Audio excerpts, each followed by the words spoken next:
안녕하세요. 사연에 빠지다의 DJ 민영입니다. 오늘도 두 가지 사연 준비되어 있으니까 끝까지 함께 해주시고요. 그럼 오늘의 사연 함께 만나볼게요. 안녕하세요. 저는 시어머니를 모시며 행복한 일상을 보내고 있는 주부입니다. 나름대로 조금 특별한 사연을 가져오긴 했는데 제가 글솜씨가 없어서 어떻게 여러분께 전달을 잘할 수 있을지 모르겠어요. 저는 중소기업에서 영업일을 하시는 아버지와 가정주부 어머니 밑에서 외동딸로 태어났습니다. 말 그대로 평범한 집안이었어요. 한 푼이라도 아끼기 위해 여름철에는 선풍기로 버티며 유난을 떨기도 하고 특별한 날에는 가끔 가다 큰맘 먹고 외식도 하고 그리 풍족하게 자라지는 않았지만 부족할 것도 없는 유년 시절이었어요. 상고를 나와 졸업 후 바로 은행에 취업을 하게 되었습니다. 남편과는 은행 동료의 소개로 만난 사이였어요.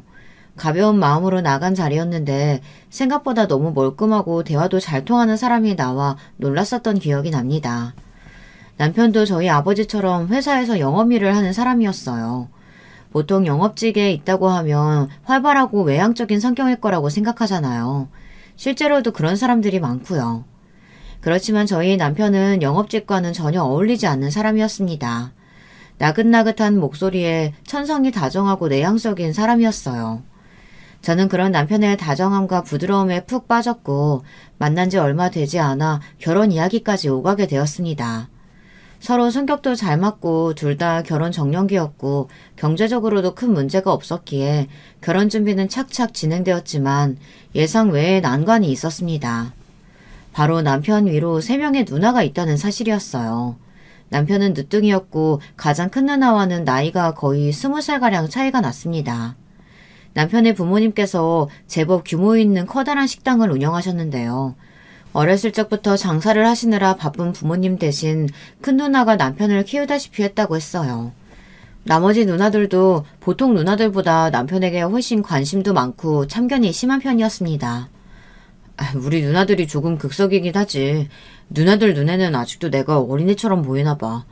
어렸을 때부터 장사로 바쁜 어머니 대신해서 누나들이 거의 나를 키우다시피 했다고 하더라고. 특히 큰 누나가 고생을 많이 했다고 들었어. 누나한테 난 동생이 아니라 거의 아들이나 마찬가지일 거야. 그래서 이렇게 매사에 관심이 많은 것 같은데 그래도 결혼하고 나면 지금처럼 하나부터 10까지 참견하지는 않을 거야. 남편은 별 걱정하지 말라며 그저 다른 집안 누나들보다 조금 더 친밀한 사이일 뿐이지 결혼 후까지 극성맞은 시누이 짓은 하지 않을 거라고 말했어요. 하지만 걱정되는 것은 어쩔 수 없었습니다. 그도 그럴 것이 처음 인사드리러 간 자리에서부터 누나들의 인상이 영 좋지 못했거든요. 식사 자리에서 시누이들은 시부모님 옆에 차례대로 짜르륵 앉아 제게 질문을 연발하며 하나부터 10까지 마음에 들지 않는다는 듯 따지고 들었어요. 나이가 우리 동생이랑 동갑이라고? 여자치고는 좀 많은 거 아냐? 그 나이까지 결혼 안 하고 뭐 했어? 어디 하자 있는 건 아니지? 뭐 애 낳는데 문제가 있다거나. 은행원이라고 했던가? 모아둔 돈은 좀 있어? 부모님은 뭐 하시고? 설마 결혼하고 바로 일을 그만두고 우리 동생한테 빌부터 살 건 아니지? 아니 근데 아까부터 표정이 왜 그래? 뭐 마음에 안 드는 거 있어? 아니면 우리가 이렇게 질문하는 게 짜증이라도 나나? 어른들 앞에서 표정 관리할 줄도 몰라? 원래 그렇게 사회생활 기초도 못하는 거야? 정신없이 몰아치는 질문들과 핀잔에 혼미할 지경이었어요. 다행히도 남편이 옆에서 적당히 대답해주며 저를 도와주었기에 망정이지 남편마저 없었으면 그 자리에서 도망갈 뻔했습니다. 시부모님께서는 장사를 오래 해오셔서 그런지 성격이 몹시 괄괄한 분들이셨고 식사 자리는 굉장히 정신이 없었어요. 솔직히 말하자면 처음으로 인사를 드리고 온 후로 남편과의 결혼이 많이 망설여질 정도였습니다. 저런 분위기에 집안에서 자랐는데 남편은 어떻게 이렇게 조용하고 얌전하고 내성적인 사람일 수 있을지 싶었어요. 다른 가족들과는 아예 결이 다른 사람처럼 느껴졌달까요? 어렸을 때부터 늦둥이라 오냐오냐 예쁨 받고 온실 속의 화초처럼 자랐기 때문일 거라 대강 짐작만 했습니다. 남편은 누나들이 딴지를 걸어올 때 저를 대신해 몇 번 대답을 해주기는 했지만 큰형님께서 언성을 높이시면 찍소리도 못하고 고개를 끄덕이기만 했거든요. 제가 다정하고 사력 있다고 생각했던 남편의 성격은 소심하고 자기 주장 한마디 제대로 내뱉지 못하는 답답한 성격이 되기도 했습니다. 그렇게 한 달여간을 고민하던 저는 결국 남편과 결혼을 하기로 했어요. 가장 큰 이유는 저희 아버지께서 당시에 큰 병을 앓고 계셨기 때문이었습니다. 아버지께서는 몹시 위독한 상황이셨고 몇 년 전부터 병상에 누워 계셨기에 아버지께서 돌아가시기 전에 하나뿐인 외동딸이 결혼하는 모습을 보여드려야겠다고 생각했어요. 남편 집안 식구들은 조금 갈갈하긴 해도 남편과는 대화도 잘 통하고 잘 맞는 사람이었고 경제적으로도 문제 없는 사람이니 이 정도면 참고 살만하다 생각했었죠. 물론 결혼 후에 이 결정을 뼈저리게 후회하긴 했지만요. 그렇지만 솔직히 어떻게 완벽하게 본인 마음에 드는 사람과 만나 결혼을 할 수 있겠어요. 그런 말이 있잖아요. 결혼은 정말 사랑하는 사람과 하는 것이 아니라 결혼할 나이에 옆에 있는 사람과 하게 되는 거라고요. 저는 그렇게 남편과 본격적인 결혼 준비를 시작하게 되었습니다. 그러나 남편의 저의 결혼 준비는 준비 과정부터 영 순탄치 못했어요. 물론 이유는 3명의 시누이들 때문이었습니다. 시누이들은 본인들이 마치 시어머니라도 되는 마냥 결혼식장, 결혼 날짜, 웨딩드레스는 물론 예물, 예단, 심지어 혼수까지도 이 세탁기가 좋다, 저 TV가 좋다, 하나하나 감나라 배나라 참견질을 했습니다. 남편이 중간다리 역할이라도 제대로 해줬으면 참 좋으련만 위에서 얘기했듯이 시누이들 앞에만 서면 엄마 앞에 5살 먹은 어린애 마냥 구는 남편 때문에 머리가 아플 지경이었어요. 물론 어느 정도 예상은 했던 일이지만 매번 같은 일을 반복하려니 가슴이 참 답답하더라고요. 처음에 몇 번은 형님, 이런 건 저희들이 알아서 상의해서 결정할게요.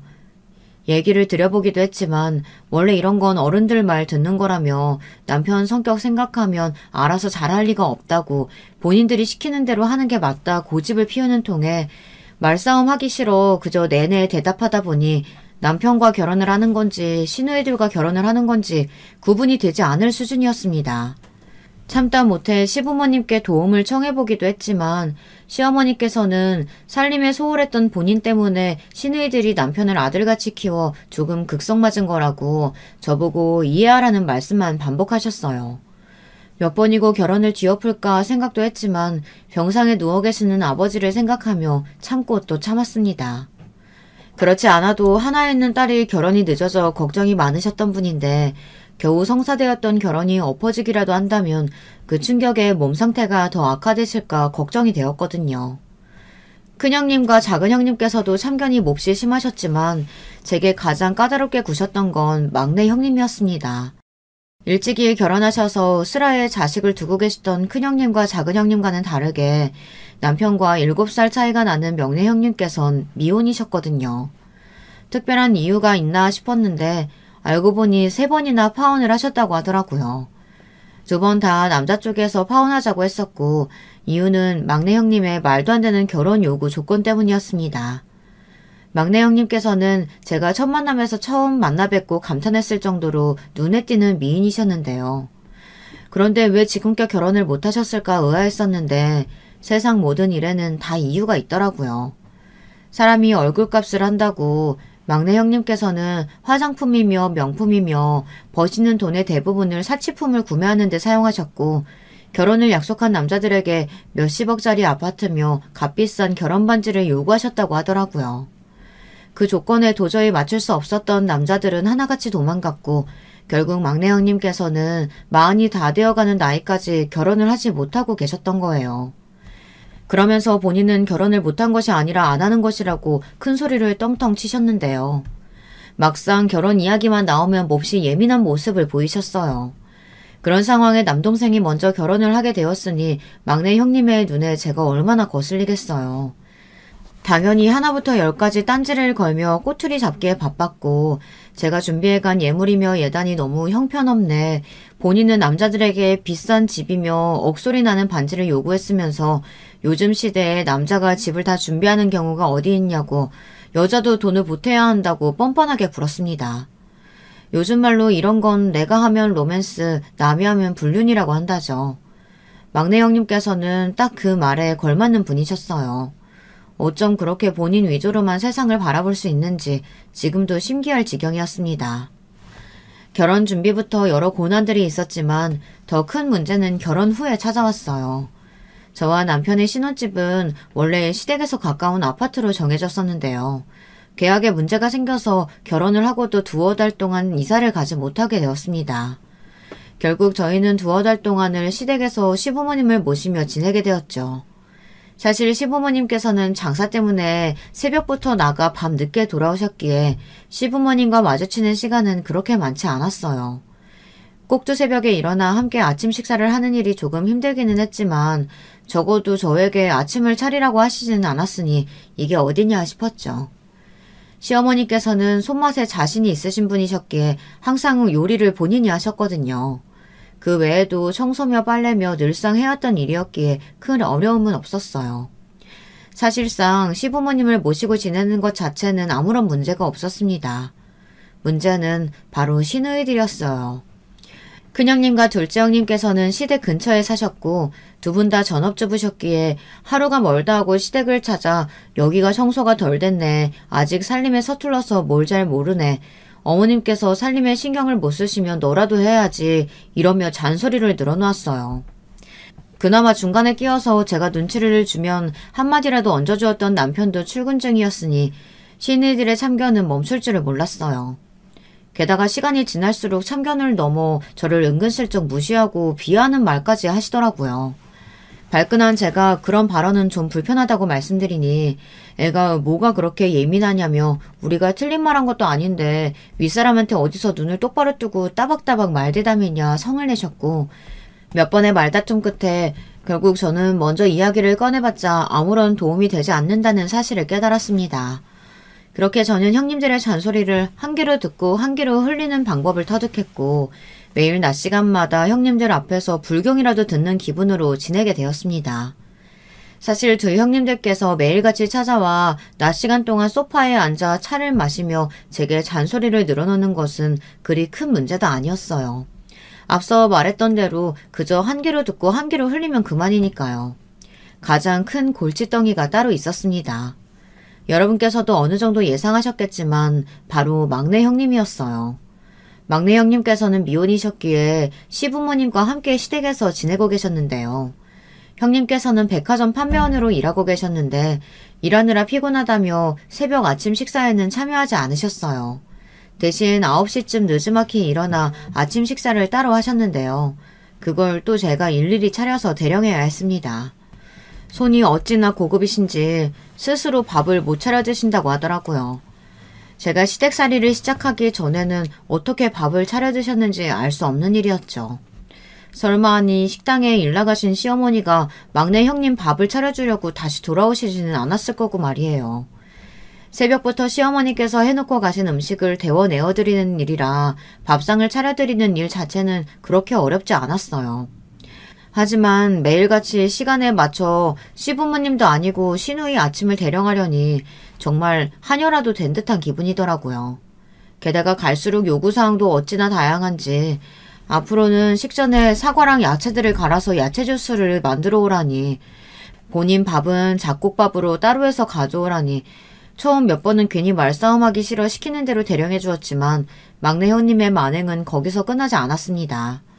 막내 형님께서는 항상 본인의 빨랫감을 제게 던지듯 맡기며 세탁소에 맡기라고 시켰어요.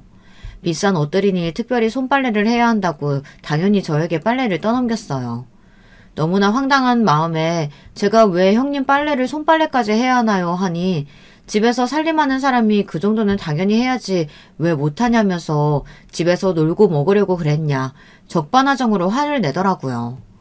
형님의 요구는 점점 도를 지나쳐갔고 결국 참다 못한 저는 먼저 이야기를 꺼내게 되었습니다. 형님, 솔직히 너무하신 거 아니에요? 제가 한두 번은 해드리는데 갈수록 정도가 지나쳐서요. 저 이 집 가정부 아니에요. 형님 전용 하녀도 아니고요. 밥 차려드리는 거야 제가 집에서 살림하니 해드린다지만 야채 주스며 잡곡밥이며 제가 요리사라도 되는 줄 아세요? 빨래도 그래요. 식구들 옷 세탁하면서 형님 뭐 같이 하는 건 어려운 일 아니에요. 근데 손빨래요. 형님 옷이 손빨래 해야 할 게 한둘이에요? 명품이다 뭐다 끔찍하게 아끼시는 분이 왜 빨래는 직접 안 하시고 저한테 맡기세요? 게다가 뭐 세탁소에 맡기는 옷들은 알아서 맡겨주고 알아서 집으로 배달 오는 줄 아세요? 형님 바쁘시다 어쩌다 하시면서 매일 10시가 돼서야 출근하시고 퇴근하시고도 사람들이랑 술 마시러 다니기 바쁘잖아요. 형님 빨래에서 술 냄새 장난 아니에요. 매일 새벽에 몰래 들어오셔도 가족들 다 알아요. 그럴 시간 있으면 본인 빨래도 직접 좀 하시고 그렇게 좋아하시는 잡곡밥도 본인이 손으로 해드시지 그래요? 뭐야? 어디서 윗사람한테 이래라 저래라야. 그 싸가지는 어디서 배워먹었니? 너 가정교육 그렇게 받았어? 내가 몇 시에 출근을 하든 퇴근하고 뭘 하고 돌아오든 그게 너랑 무슨 상관인데? 그동안 알겠다 하면서 속으로는 아주 내 욕을 뒤집어지게 했겠다. 내 동생한테 어처 살려고 일도 그만두고 살림하면서 이 정도는 감수해야 하는 거 아니야? 제가 남편 뒷바라지 하려고 일 그만뒀지 형님 뒷바라지 하려고 살림 시작한 건 아니잖아요. 막말로 형님 말씀대로 제가 얹혀 사는 건 남편인데 왜 형님이 생색이세요? 제가 지금까지는 남편하고 시부모님 생각해서 참고 또 참고 형님 비위 맞춰드렸지만 더는 못하겠네요. 앞으로 저한테 뭐 시키지 마세요. 막내 형님께서는 저와 말싸움을 하자마자 바로 쪼르르 큰형님 작은형님께 달려가 저와 나누었던 이야기들을 일러 바치셨던 모양이더라고요. 막내 형님과 싸운 다음 날 불이 나게 시댁으로 달려오신 큰형님과 작은형님은 저를 보고는 언성을 높이셨습니다. 얘가 그동안 우리 앞에서는 얌전한 척 내내거리더니 그동안 집에서 셋째 괴롭히고 있었다며? 너 그동안 셋째 밥만 대충 차려주고 빨래도 쏙 빼놓고 하고 개무시했다는 거 그거 사실이야? 너 정말 무서운 애다. 얘, 너 그렇게 안 봤는데 사람이 그렇게 앞뒤가 다르면 안 되는 거 아니야? 너 이러는 거 우리 어머니 아버지랑 동생도 알아? 동생이랑 매일같이 우리 뒷얘기한 거 아니냐고. 너 내가 처음부터 인상이 안 좋다 했어. 어디서 저런 여시 같은 애가 우리 집에 굴러 들어와가지고 순진한 우리 동생 꼬셔가지고 제대로 한몫 잡겠다 이거야? 그게 무슨 말씀이세요? 저 한 번도 남편한테 형님들 욕해본 적 없어요. 그리고 막내 형님을 제가 일부러 괴롭히다뇨. 말도 안 돼요. 오히려 제가 그동안 형님한테 다 맞춰드리느라 얼마나 힘들었는데요. 두 분의 말씀에 너무 어이가 없었던 저는 절대 그런 게 아니다. 남편한테 한 번도 형님들 얘기를 해본 적 없다. 지금까지 막내 형님께서 요구하셨던 것들 전부 맞춰드렸는데 더 이상은 너무 힘들어서 그런 거다. 막내 형님께서 어떻게 이야기를 전하셨는지는 모르겠지만 막내 형님 말씀만 듣고 저한테 와서 바로 따지시니 너무 섭섭하다. 전 그래도 그동안 형님들이 말씀하시는 것들 잘 듣고 배우려고 했고 모든 게 낯선 환경이지만 그래도 여기에 잘 적응하려고 나름대로 노력 중이었는데 두 분 다 정말 너무하시다며 울음을 터뜨렸어요. 제가 눈물을 보일 거라고는 예상하지 못하셨는지 두 형님들께선 애써 딴청을 부리시며 우리가 뭘 어쨌다고 또 울기까지 하냐며 앞으로 조심하라 경고를 하시고는 자리를 떠나버리셨습니다. 너무 억울하고 슬픈 마음이었지만 어쩔 도리가 없었어요. 불행 중 다행으로 그쯤 아파트 계약이 마무리되어 시댁살이를 청산하고 신혼집으로 들어가게 되었습니다. 아파트로 이사를 한 후로는 시댁 식구들을 만날 일이 드물어 숨통이 조금이나마 트이는 기분이었어요. 그러나 얼마 지나지 않아 또 한 번 일이 터졌습니다. 적지 않은 연세로 매일 새벽같이 가게에 나가 일을 하시던 시아버지께서 갑작스레 심근경색으로 쓰러지신 겁니다. 시아버지께서 병원으로 급히 실려가셨지만 처치가 늦어 뇌에 심각한 손상이 생겼고 그렇게 뇌사에 빠지셨습니다. 하루아침에 시아버지가 병상에 누우시게 되자 시어머니께서는 큰 충격에 빠지셨어요. 가게 문까지 닫으시고 시아버지 곁에서 머물며 지극정성으로 간호를 하셨지만 결국 시아버지께서는 얼마 버티시지 못하고 돌아가시게 되었습니다.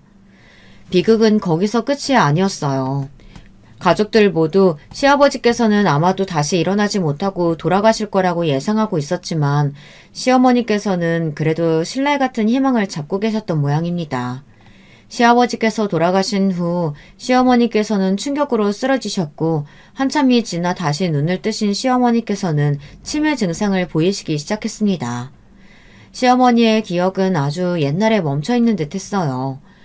본인께서 3명의 딸과 1명의 아들을 슬하에 두고 있다는 사실은 알고 계셨지만 그들이 나이를 먹을 대로 먹어 벌써 자식까지 있는 나이라는 사실을 인지하지 못하시더군요. 시어머니의 기억 속에 딸들과 아들은 아직도 어린아이였고 당연히 저와 남편은 물론이고 시누이들까지 알아보지 못하셨습니다. 시어머니께서는 시도 때도 없이 시아버지를 찾으셨고 그럴 때마다 가족들은 시아버지는 돌아가셨다고 설명해드렸지만 시어머니께서는 소리를 지르며 내 남편 어디 갔냐, 니네가 숨겨놨지 하시며 악을 바리바리 쓰셨습니다. 처음에는 우리 어머니 어떡하냐며 엉엉 울고 매일같이 병원에 발도장을 찍던 시누이들은 점점 그런 시어머니의 폐악질에 견디다 못해 발길을 끊기 시작했습니다. 저는 매일같이 어머니의 곁을 지키며 간호했지만 어머니께서는 저를 전혀 알아보시지 못했어요. 몇 번이나 며느리라고 말씀을 드렸지만 우리 아들은 이제 10살 배기인데 어떻게 며느리가 있겠냐며 거짓말하지 말라고 제 말을 믿지 않으셨습니다. 결국 저는 가족들은 모두 멀리 있고 시어머니께서는 몸이 아프셔서 병원에 입원해 계신 거라며 건강해지면 가족들을 다시 만날 수 있다고 설명드렸지만 시어머니께서는 본인은 멀쩡한데 왜 병원에 가둬놓냐며 그마저도 받아들이지 못하시고 매일 병원을 나가겠다 떼를 쓰셨습니다. 결국 그런 시어머니를 두고 가족회의가 열렸어요. 큰형님, 작은형님 부부와 막내형님, 그리고 저희 부부까지 모두 한자리에 모이게 되었습니다. 침묵만 맴돌던 가족회의에서 가장 먼저 입을 연 것은 큰형님이었어요. 어머니, 저대로 계속 병원에 둘 거야? 병원비도 한두 푼도 아니고 의사 말로는 치매 증상이 시작되면 다시 정신이 돌아오는 경우가 거의 없다고 하던데. 병원에 입원한다고 마땅한 치료법이 있는 것도 아니고 그냥 집으로 모셔야지. 그래, 어머니 저렇게 계속 병원에 가둬 두는 것도 너무 죄송스러워.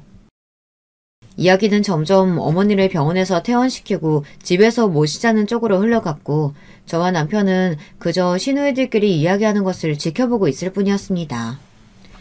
너네도 알다시피 나 첫째가 지금 고3이야. 안 그래도 애가 얼마나 예민한데 집에 치매 걸린 어머니를 모실 수가 있겠어? 발소리 하나 TV 소리 하나 크게 못 내서 온 집안이 큰애 눈치 보느라 나도 죽을 지경이야. 그런데 치매 환자를 집에 데리고 간다니 말이 안 되지. 난 절대 안 돼. 언니, 어떻게 그렇게 무책임하게 말할 수가 있어?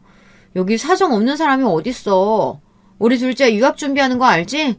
요즘 얼마나 정신이 없는데 이리저리 돌아다니느라 집 거의 비워놓는 수준이야.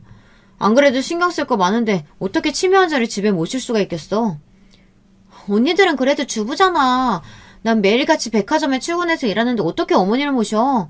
집에 있는 시간이 긴 사람이 모시는 게 맞지. 난 빼고 얘기해줘. 그래, 너 말 한 번 잘했다. 솔직히 말해서 여기서 어머니 모시기에 제일 적합한 사람이 누구겠니? 하루 종일 아무것도 안 하고 남편한테 빌부터 사는 애 딱 하나 있네. 그러게, 생각해보니까 적임자가 있네. 그동안 혼자 억울한 척 착한 척은 다 하더니 어머니 치매 걸리셨다고 이제 와서 모른 척 할 건 아니겠지? 설마 사람이 양심 있으면 그러진 않겠지. 한마디도 안 하고 지금까지 입 꾹 다물고 있는 걸 보니 그럴 생각인지 아닌지는 모르겠는데. 그렇게 그 자리에 모든 사람들의 시선이 저에게 집중되었고 몹시 당황스러운 심정이었습니다. 솔직히 먼저 어머니를 집에서 모시자고 이야기를 꺼낸 것은 본인들이면서 이렇게까지 당연하다는 듯 제게 어머니를 떠밀 것이라고는 상상조차 못했거든요. 게다가 다른 사람도 아니고 본인들의 어머니인데 아무리 치매에 걸리셨다고 한들 이렇게 나몰라라 할 수 있는 건가요? 여러분들께서는 이해가 되시나요? 전 정말 시누이들의 뻔뻔한 면모가 이해가 되질 않았습니다. 저는 저희 아버지께서 처음 쓰러지시고 병상에 누우셔서 손발도 제대로 못 가누시게 되었을 때 하나부터 열까지 다 수발을 들어야 했던 상황에서도 아무런 불평 불만 없이 아버지를 모셨었거든요. 그게 지금껏 저를 낳아주시고 키워주셨던 아버지에게 은혜를 갚는 길이라고 생각했고 아버지께서 돌아가실 때까지 한 번도 힘들다거나 아버지를 원망스럽게 생각해 본 적이 없었습니다. 오히려 아버지께서 고통스러워하시고 힘들어하시는 모습을 보면 가슴이 미어질 듯 아프기만 했죠. 그런데 어떻게 시누이들은 친딸이라는 사람들이 본인들을 알아보지도 못하는 시어머니를 남에게 떠넘길 생각부터 할 수가 있는 걸까요? 그것도 지금껏 그렇게 효녀들인 척, 집안 사람들을 위하는 척 저에게 하나부터 열까지 핀잔 주고 잔소리를 쏟아냈던 사람들이 말이죠. 이렇게 갑작스럽게 말씀하시니 좀 당황스럽긴 하네요. 솔직히 저 같으면 저희 어머니께서 쓰러지셨으면 상황이 어떻든 제가 먼저 모시려고 했을 것 같은데 아무리 시어머니란들 피 한 방울 안 섞인 제가 당연히 치매에 걸린 어머니를 모셔야 한다는 결론이 이치에 맞는 일인가요? 형님들 형편이 어려운 것도 아니고 제가 전문 간병인도 아니고 다 같이 돌아가면서 어머니를 모시거나 전문 요양원에 모시는 게 맞다고 생각하는데요. 제 입에서 나온 요양원이라는 말에 신우이 셋은 모두 발작이라도 하는 듯 언성을 높이며 고래고래 소리를 질렀습니다. 저 요망한 것이 어머니 저렇게 되시니 바로 태도 바꾸는 꼴을 보라면서요. 어디 딸들이 눈 시퍼렇게 뜨고 살아있는데 어머니를 시설에 처박으려고 하냐. 말이 되는 소리를 해라 화를 내셨고 저는 그런 반응이 도통 이해가 되질 않았습니다. 그렇게 어머니를 걱정하는 효녀라면 앞다투어 어머니를 모시겠다고 나서야 하는 거 아닌가요? 왜 본인들은 이런저런 핑계를 대며 빠져나가면서 저는 당연히 어머니를 모셔야 한다는 결론이 나는 건지 도저히 정상인의 사고방식으로는 이해할 수가 없더라고요. 저도 이번에는 도저히 내내하며 시누이들 비위를 맞춰줄 수 없었고 결국 가족회의는 마땅한 결론을 내리지 못한 채 흐지부지 서로 감정만 상하고 끝이 났습니다. 시누이들이 모두 돌아가고 그날 저녁 남편이 제게 조심스럽게 이야기를 꺼내오더라고요. 여보, 그동안 당신 고생 많이 한 거 알아. 내가 중간에서 다리 역할을 잘 못해줘서 우리 누나들이 당신 고생 많이 시켰지? 여보, 근데 정말 너무 미안한데 우리 어머니 우리가 모시면 안 될까? 우리 누나들 성격 알잖아. 진짜 저러다가 아무도 어머니 안 모시고 어머니 병원에서 혼자 잘못되실까 너무 걱정돼. 일단 우리가 모셔보자. 조금만 모셔보고 안 되겠다 싶으면 그때라도 요양원으로 보내면 되잖아. 내가 당신한테 정말 더 잘할게. 앞으로 누나들이 뭐라고 하면 내가 나서서 막아줄게.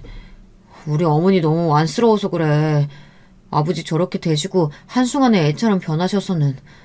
제발 부탁이야 여보. 응? 남편은 눈물까지 흘리며 제게 애원을 했고 그런 남편의 모습을 보니 마음이 조금 약해지긴 하더라고요. 물론 앞으로 시누이들의 참견이나 간섭을 막아주겠다느니 하는 말들은 전혀 믿음이 가지 않았지만 부부 사이라는 게 뭐겠어요. 맨날 속고 살면서도 그래도 다시 한번 기대하고 믿어보고 내 이익보다는 상대방을 먼저 생각하면서 사는 게 부부잖아요. 솔직히 말해서 치매에 걸리신 시어머니를 모시는 일이 절대 가벼운 마음으로 시작할 수 있는 일이 아니었지만 저는 결국 눈물 어린 남편의 부탁에 백기를 들게 되었습니다. 제가 시어머니를 모시기로 했다는 소식에 시누이들은 모두 반색이었어요. 그래, 진짜 그랬어야지. 네가 드디어 정신을 차렸나 보구나. 그동안 우리 어머니가 너 얼마나 편하게 해줬니? 다 은혜 갚는 거라고 생각하고 잘 모셔. 혹여나 우리가 안 보는 곳이라고 어머니 함부로 대하기만 해.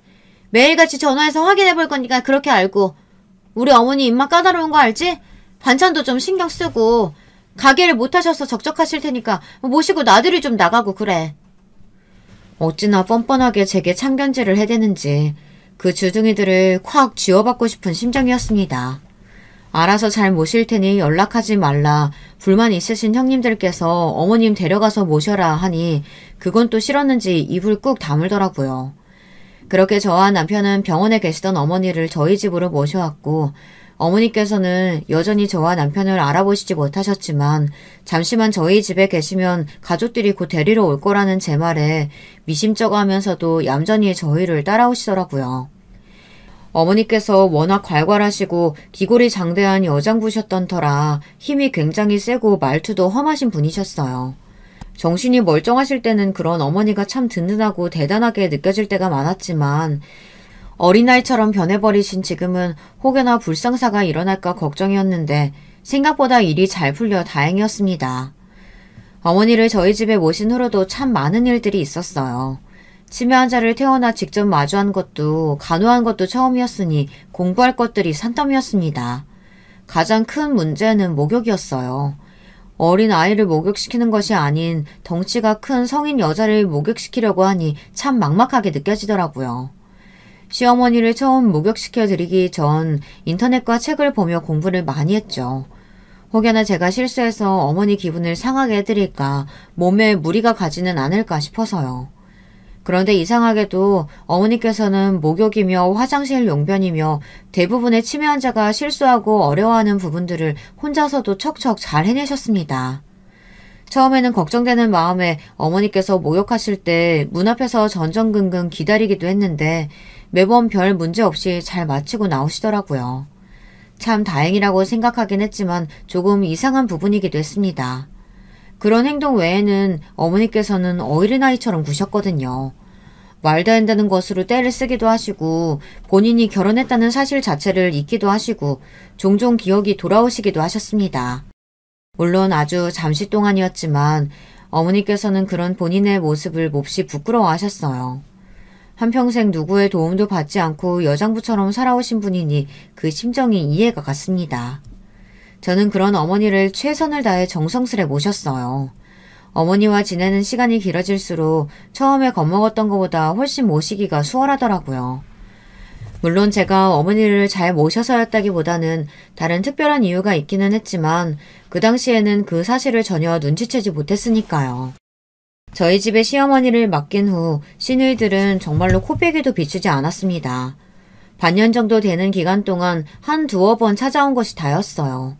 그것도 어머니께서 좋아하시는 음식들을 마련해서 싸운다던가 시어머니를 모시고 나가 나들이를 한다던가 그런 일들은 일절 없었고 순전히 제게 참견하고 시비를 걸기 위해 온 것처럼 보였습니다.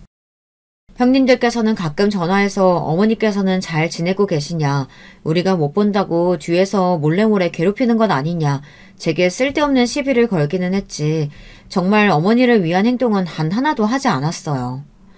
입으로 하는 효도가 저런 거구나 싶더라고요. 아마 시드니들은 바다에 빠지면 셋 다 주둥이만 둥둥 뜰 거예요. 그래도 저런 여자들도 딸들이라고 시어머니께서는 평생 동안 한 몸 바쳐 장사하며 키우셨을 텐데 시어머니가 몹시 안쓰럽게 느껴졌습니다. 어머니께서는 가끔 가족들을 그리워하셨는데 그럴 때마다 제게 옛날 이야기를 해주시고는 했어요. 어머니의 이야기를 들어보면 어머니께서는 표현은 서투셨지만 가족들을 정말 아끼고 사랑하시는 분이셨습니다. 시누이들이 아주 어렸을 적에 있었던 일들도 다 기억하고 계시더라고요. 그런 분을 이렇게 나몰라라 남이나 다름없는 며느리에게 떠맡겨놓고 관심도 없는 딸들이라니 정말 마음이 아팠습니다. 그런 어머니께 저는 딸들도 분명 어머니를 너무너무 보고 싶어 할 거라고 조금만 더 저희 집에 계시다 건강해지면 꼭 가족들을 만나뵐 수 있을 거라 습관처럼 말씀드리곤 했습니다. 그러던 어느 날이었어요. 어머니께서 저희 집에 계시다는 사실을 잊기라도 한 것처럼 마냥 찾지 않던 시누이들이 약속이라도 한 듯 말도 없이 셋이 함께 저희 집에 갑작스레 찾아왔더라고요. 그날은 시어머니께서 좋아하시는 늙은 호박을 넣은 된장국을 끓였고 아무것도 넣지 않은 묽은 계란찜을 찬으로 밥을 먹던 중이었어요. 어머니께서 부쩍 소화력이 약해지셔서 고기 같은 것들을 입에 대기도 싫어하셨거든요. 집에 들이닥친 시누이들은 밥상을 보자마자 이것 좀 보라며 내가 이럴 줄 알았다고 셋이서 혀를 차더라고요. 지금까지 겨우 이런 반찬으로 어머니 밥 해드리고 있었던 거야? 내가 이럴 줄 알았어. 큰애 때문에 잠깐 신경 좀 못 썼다고 이렇게까지 어머니를 푸제접해도 돼? 우리 어머니 고기 없으면 밥 안 드시는 거 몰라? 내가 진작부터 와서 확인을 좀 했어야 되는데 참나. 형님 그런 거 아니에요. 어머님 요즘 소화기가 많이 약해지셔서 드시는 게 예전 같지가 않아서요. 된장국도 어머님이 좋아하셔서 끓인 거고 요즘 제일 잘 드시는 반찬이 계란찜이에요. 얘가 어디서 뻔뻔하게 거짓말이야? 어머니 가게 운영하실 때 콩고물이라도 떨어질까봐 앞에서 내내거리면서 착한 척은 있는 대로 하더니만 이제 치매 걸리셔서 사리 분별 못하니까 그냥 네 마음대로 함부로 대하는 거 누가 모를 줄 알아? 언니들 그러니까 내가 말했잖아. 매일같이 와서 확인을 해야 한다니까. 이럴 줄 알고 말 안 하고 왔지. 온다고 했으면 또 어떤 표정으로 연기를 했을지. 어머님 조금 아프셔서 그렇지 사리 분별은 다 하세요. 어머니 앞에서 그게 무슨 말씀들이세요? 큰딸도 못 알아보시는 분이 무슨 사리 분별은 사리 분별이야. 언제까지 그렇게 착한 척 할 거니? 예, 어머니 가게 전세 계약서랑 통장 집에 있지? 네? 갑자기 그건 왜 찾으세요? 그런 서류 같은 건 본 적 없는데요. 네가 혹시 가져다가 뒤에서 딴짓이라도 할까봐 그런다 왜? 진짜 본 적 없어? 없을 리가 없을 텐데. 너 지금 알면서 모르는 척 하는 거지? 제가 무슨 딴짓을 한다고 그러세요, 형님. 저 정말 몰라요. 됐다. 이제 충분하니 다들 그만 좀 해라. 시어머니의 호통에 다들 놀라운 어머니를 바라봤어요.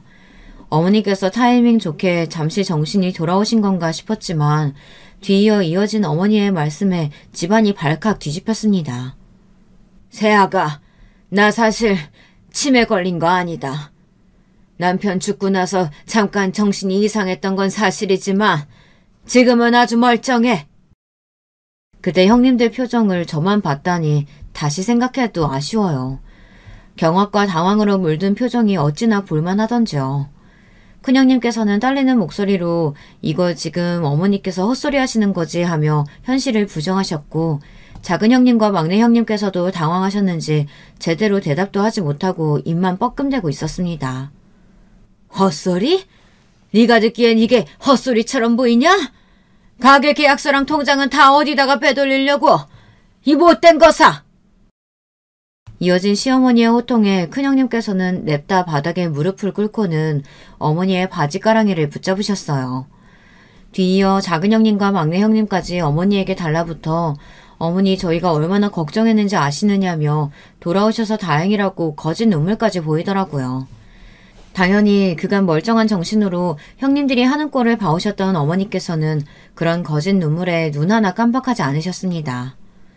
내 배나 내 손으로 키운 것들이 피 한 방울 안 섞인 며느리보다 못할 거라고는 상상조차 못했다. 치매 걸린 애미는 나 몰라라 하면서 돈은 받아가고 싶더냐? 꼴도 보기 싫으니까 당장 썩 꺼져라!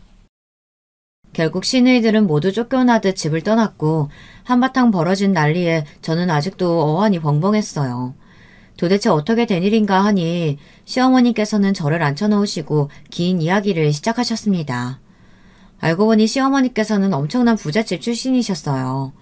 원래대로라면 집안에서 정해준 정혼자와 결혼해 탄탄대로 인생을 살아가셔야 했겠지만 시어머니의 아버지 회사에서 일하던 평범한 직원인 시아버지와 사랑에 빠져 집안의 반대를 무릅쓰고 독립하셨던 것이었습니다. 회사를 그만둔 시아버지와 시어머니께서는 함께 작은 가게를 차렸고 두 분이서 밤낮으로 열심히 일하며 지내온 덕에 지금은 제법 규모가 큰 식당이 되었다고 합니다. 그렇게 가족들과의 연을 끊고 살아가시던 어느 날 시어머니의 부모님께서 교통사고로 한날 한시에 돌아가시게 되었습니다. 소식을 들은 시어머니께서는 장례식장에 찾아갔는데 거기서 만난 변호사가 몹시 의외의 말을 전해왔다고 합니다. 바로 시어머니께서 200억짜리 건물을 상속받게 되었다는 사실이었죠. 오래전 집안과 연을 끊고 나와 살았던 시어머니였기에 전혀 예상하지 못했던 소식이었고 변호사에게 이유를 물으니 시어머니의 형제들은 오래전부터 유산 때문에 상속싸움을 하느라 집안이 시끄러웠고 시어머니의 부모님께서는 본인들 뜻을 거스르고 집을 나가긴 했지만 적어도 다른 형제들처럼 본인들 욕심에 추한 꼴을 보이지 않았던 시어머니에게 가장 큰 유산을 남겨놓고 가신 것입니다. 그렇게 시어머니께서는 갑작스레 200억짜리 건물의 소유주가 되셨지만 그 사실을 가족들에게 모두 비밀로 했다고 했습니다. 아마 시어머니의 형제분들을 보며 느낀 바가 있으셨던 거겠죠. 유산이 많아봤자 형제 자매들끼리 사이만 나빠질 뿐이라고 생각하셨던 것 같습니다. 그렇게 본인에게 건물이 있다는 사실을 숨기고 오랜 세월 살아오시다가 시아버지께서 갑자기 쓰러지시고 나서 본인도 언제 어떻게 쓰러질지 모른다는 위기감이 드셨다고 합니다. 시어머니께서는 슬슬 건물에 대한 이야기를 자식들에게 꺼내야겠다고 생각을 하셨고 그 이야기를 하기 위해 자식들 모두 시아버지께서 입원해 계시던 병원으로 불렀습니다. 그러나 시어머니께서는 병실 문 앞에서 큰형님과 작은형님께서 나눈 이야기를 몰래 엿듣고는 마음이 복잡해지셨다고 합니다. 아버지 돌아가시고 나면 아마도 가게 문 닫겠지? 가게 정리하시면 생기는 돈은 바로 우리한테 나눠주시려나? 아버지 저렇게 되신 거 보면 아마 어머니도 그리 오래는 못 사시지 않을까 싶어.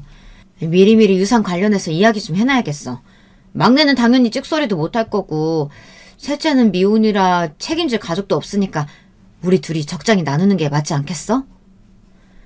원래대로라면 자식들에게 건물 이야기를 꺼낸 뒤 지금껏 본인을 대신해 고생을 많이 해온 큰딸을 위해 건물을 물려주고 나머지 식구들에겐 가게를 정리한 나머지 유산을 물려줄 생각이었다고 하셨지만 시어머니께서는 두 딸의 이야기를 듣고 생각이 많아지셨습니다. 그러던 와중 시아버지께서 돌아가셨고 어머니는 충격으로 쓰러지셨습니다. 깨어나신 직후에는 정말 정신이 오락가락 하셨다고 합니다. 그러나 시간이 지날수록 다시 머리가 맑아지기 시작했고 이내 완전히 정상으로 돌아왔다고 합니다. 시어머니께서는 치매가 아니라 충격으로 잠시 머리에 문제가 생기셨던 것이었죠. 정신은 완전히 멀쩡해지셨지만 시어머니께서는 병원의 발길이 뚝 끊긴 시누이들을 보며 한동안 계속 치매인 척을 해야겠다고 생각하셨다고 합니다. 이 정도까지 내 자식들이 엉망일 거라고는 생각도 못했다. 내가 자식을 잘못 키웠나 싶기도 하고 점점 병원에 찾아오지 않는 딸들을 보고 너무나 실망스러웠어. 이대로 딸들에게 유산을 물려주면 안 되겠다 생각이 들었고 그 뒤로도 계속 치매에 걸린 척 연기를 해왔던 거야. 시어머니께서는 설마하니 본인을 요양원 같은 곳에 보내지는 않을 거라고 생각하셨고 적어도 자매들이 번갈아가며 본인을 돌볼 거라고 예상하셨다고 합니다. 그러나 예상과는 달리 시어머니를 모시기로 한 것은 저와 남편이었고 상황을 전부 파악하지는 못하셨지만 보나마나 딸들이 본인을 제게 떠넘겼다는 사실만은 분명하게 알 수 있었다고 하셨습니다.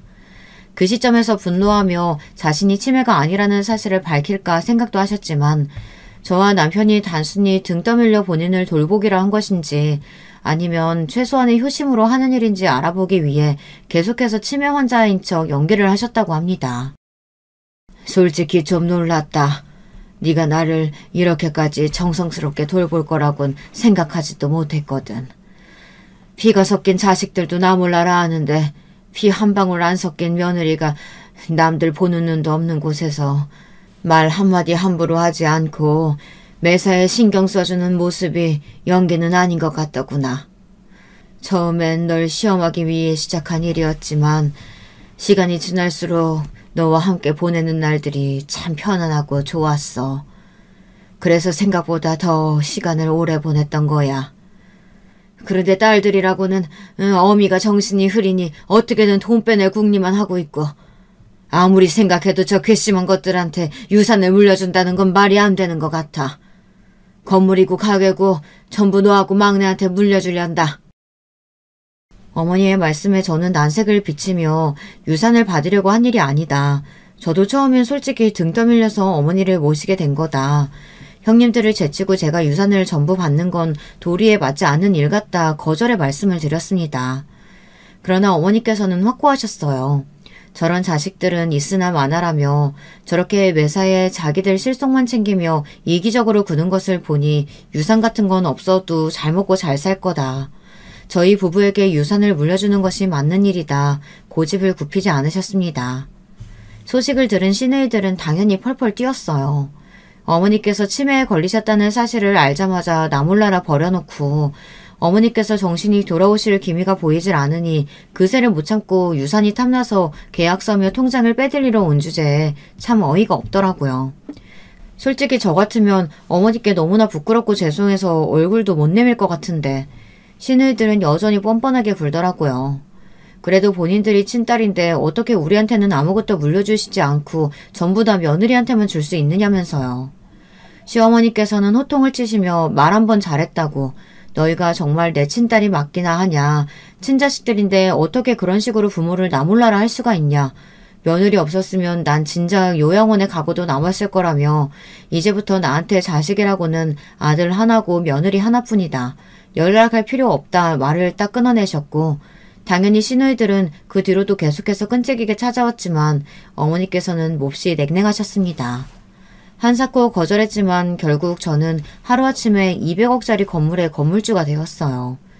솔직히 말하자면 지금도 잘 믿기지가 않습니다. 통장에 찍히는 월세들을 보면 조금이나마의 현실감이 나긴 하지만요. 시어머니께서는 그 뒤로 운영하시던 가게를 접고 저와 함께 이리저리 놀러다니시며 지내고 계세요. 치매 사건 후로 벌써 몇 년이 흘렀지만 아직도 정정하십니다. 시어머니께서는 본인이 치매가 아니라는 사실을 밝히신 후 그동안 본인을 돌보느라 고생 많았다며 혼자서도 지낼 수 있다고 다시 본가로 돌아가고자 하셨지만 저는 그런 어머니를 붙잡았습니다. 이제 가게 장사도 안 하시고 시아버지도 집에 안 계신데 혼자 집에서 지내시려면 너무 적적하시지 않겠냐고요. 저도 어머니 모시는 동안 정이 많이 들었다고 혼자 있으면 너무 허전할 것 같다. 앞으로도 같이 지냈으면 좋겠다 말씀드렸고 처음엔 됐다고 손사래를 치시던 어머니께서도 결국 저희 집에 머무시며 지금은 남편과 어머니와 셋이서 함께 즐겁게 지내고 있습니다. 어머니의 냉정한 태도에도 시누이들은 굴하지 않고 몇 번이나 저희 집을 찾아오며 생떼를 부렸지만 지금은 모두 포기하고 전화 한 통 하지 않고 있는 실정이에요.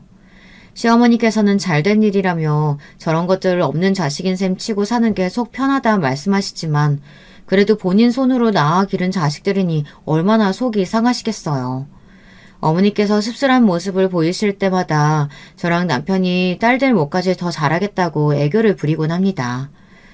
처음에는 괄괄한 성격의 말투며 행동이며 뭐 하나 다정하신 부분이 없는 시어머니가 조금 매섭고 매정하게 느껴지기도 했었지만 지금은 툴툴대시면서도 알뜰살뜰히 저를 챙겨주시는 어머니만의 애정 표현이 참 좋아요.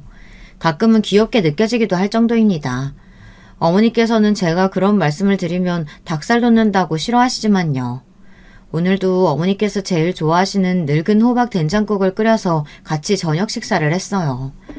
식사 후에 과일을 먹으며 도란도란 이야기를 나누고 자려고 누웠는데 문득 이런 일상이 너무 행복하고 이 기가 막힌 사연을 남들과 공유하고 싶은 마음에 글을 써서 보내봅니다. 어머니, 제가 유튜브 채널 알려드린 이후로 자주 찾아보시는 것 같던데 제 사연도 언젠가는 시청하시려나요? 깜짝 놀라실 얼굴이 보고 싶어 일부러 말씀은 안 드려야겠어요. 오래오래 저랑 남편 곁에 건강하게 머물러주세요. 너무 감사하고 사랑합니다. 글 읽어주신 분들도 모두 감사드려요.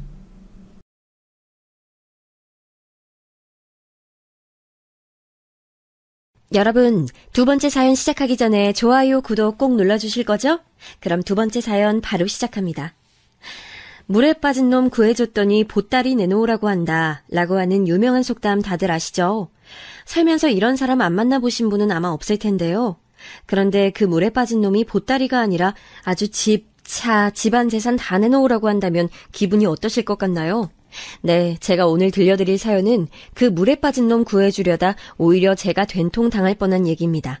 그 주인공 누구인지는 듣다 보면 등장하니까 끝까지 한번 잘 들어주세요. 저는 올해 결혼한 지 10년 차 되는 주부입니다. 남편이랑은 친구의 소개로 만나서 1년간 잘 연애하다가 무사히 결혼에 골인했고 현재 8살, 5살 아이들을 키우고 있습니다. 저는 홀어머니 밑에서 어렵게 자랐습니다. 아버지는 병으로 일찍 돌아가셨고 엄마는 그렇게 남겨진 저와 남동생들을 어떻게든 먹여 살려보겠다고 조그만 분식집을 운영하시면서 밤낮으로 고생을 하며 사셨어요. 저는 장녀로서 엄마가 얼마나 고생을 하시면서 사는지 잘 알았기에 남동생들을 잘 돌보면서 열심히 공부에만 매진하는 학창시절을 보냈습니다.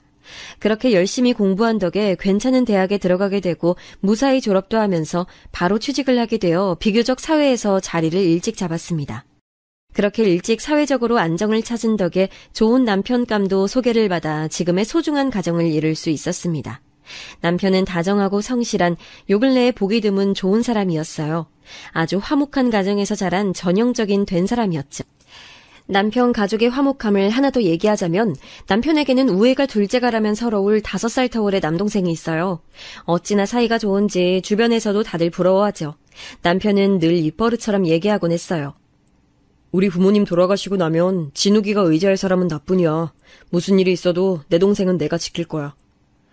무슨 영화 태극기 휘날림의 한 장면 같다고요? 물론 두 형제가 그 정도까지의 어려운 상황 속에서 자란 것은 아니었지만 사실 도련님이 취직하고 자리를 잡는 데까지 오랫동안 고생을 많이 했거든요. 마치 저 태극기 휘달리며의 대사와 같은 말도 도련님이 행여 자리를 잡지 못하더라도 친형인 자신이 끝까지 도와주고 보살필 거라는 각오의 말이었죠. 도련님은 대학을 졸업하고 유난히 취업 문턱에서 고배를 많이 마셨어요. 그 과정에서 서울에서 알바하면서 취업을 준비하기 위해 잠시 저희 집에서 살면서 신세를 진 적도 있었고요. 대학 시절부터 오랫동안 사귀어온 도련님의 여자친구도 뒤에서 여러모로 물적, 심적 지원을 해줬죠. 그렇게 저희 부부와 여자친구의 적극적인 지원 아래에서 포기하지 않고 계속 도전한 끝에 도련님은 오랫동안 목표로 해오던 기업에 입사를 하게 됐고 남편은 동생의 취업 성공에 누구보다도 기뻐했습니다. 그 과정을 바로 옆에서 지켜봐온 저도 더할 나위 없이 함께 기뻤죠. 머지않아 가족이 될 도련님의 여자친구도 역시 누구보다 기뻐했을 것은 더 말할 것도 없겠죠. 도련님은 처음 해보는 사회생활이 낯설어 입사 초반에는 고생을 많이 했지만 오랫동안 조강지처와 다름없는 역할을 해준 여자친구와의 본격적인 결혼 준비에 연연하느라 회사 생활이 힘든 줄도 몰랐다고 해요. 얼른 결혼해서 사랑하는 아내와 좋은 가정을 이루는 게 오랫동안 기다려준 여자친구와 부모님, 형과 형수에게 보답하는 길이라면서요. 도련님의 여자친구 유진 씨는 저와 남편도 몇 번 같이 본 적이 있는데 정말 참하고 괜찮은 사람이었어요. 손윗동서인 제가 우리 집안의 가족으로 맞이하면 더할 나위 없겠다고 생각할 정도였으니까요. 동서지간에 서로가 서로를 정말 괜찮은 사람이다라고 생각할 수 있다는 것은 정말 적은 확률로 일어날 수 있는 일인 거 모두 잘 아시죠? 그런데 저와 유진 씨는 그게 가능했어요. 그만큼 유진 씨가 좋은 사람이었기 때문이에요. 사실 이미 10여 년간 도련님의 곁을 지키면서 끊임없이 역경을 함께한 모습에서 그게 증명이 된 거였죠. 그렇게 도련님이 회사 생활한 지 2년 차쯤 되었을까요? 드디어 도련님이 결혼을 하게 된다고 가족들에게 발표를 하고 새색시를 소개하겠다고 하며 시부모님과 남편과 제가 함께하는 식사 자리를 마련했습니다. 저는 그때까지만 해도 조금 의아했어요. 이미 가족과 다름없었던 도련님의 여자친구 유진 씨를 굳이 뭘 소개까지 하고 인사를 시키나 하는 생각이 들었거든요.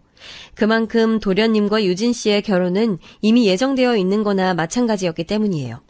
그러나 저는 이때까지만 해도 앞으로 벌어질 엄청난 일은 아예 상상도 하지 못했어요. 그렇게 도련님의 새색시를 저희에게 인사시키던 날 문을 열고 들어온 새색시의 등장에 저희는 모두 깜짝 놀랄 수밖에 없었습니다. 유진 씨는 온데간데 없고 웬 처음 보는 아가씨가 들어오면서 도련님의 신부 될 사람이라고 인사를 하는데요.